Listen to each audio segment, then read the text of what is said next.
उत्तर प्रदेश में राजनीति अभी भी पूरी तरह से गर्म है। रामचरितमानस पर की गई टिप्पणी को लेकर जगह जगह स्वामी प्रसाद मौर्य का विरोध किया जा रहा है।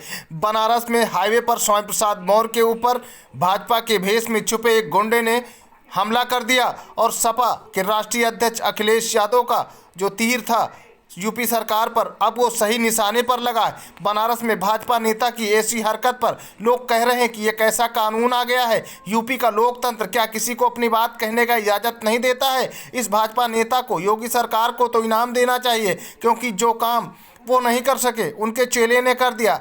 लेकिन स्वामी प्रसाद मौर्य जिस तरह से रामचरितमानस पर सवाल उठाए हैं, उसके बाद से उनकी जान को खतरा आ गया है। उन पर हमला करने वाला सीना चौड़ा करके पुलिस के सामने घूमता है तो बड़े सवाल खड़े हो जाते हैं। एक संवैधानिक तरीके से चुने गए जनप्रतिनिधि पर हमला हो जाता है और पुलिस कुछ नहीं कर पाती है। बाद में स्वामी प्रसाद मौर्य का काफिला यूं ही आगे बढ़ता रहा। पुलिस सिर्फ भाजपाई गुंडे को रोकने में लगी हुई थी, लेकिन बाद में उस पर किसी तरह की कोई कार्यवाही नहीं हुई।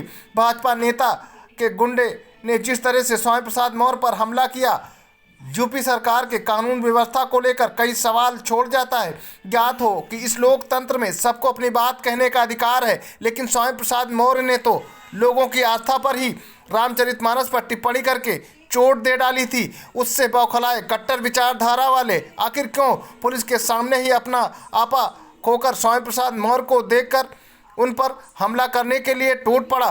पहले दीपक सिंह राजवीर ने स्वामी प्रसाद मौर्य की गाड़ी पर काला कपड़ा फेंका और फिर स्याही फेंक दी, लेकिन वो स्याही दूर जा गिरी, क्योंकि सरकार में इस तरह के आपराधिक प्रवृत्ति के लोग पल रहे हैं, जिससे एक राजनेता को सड़क पर चलना भी अब मुश्किल हो गया है। और योगी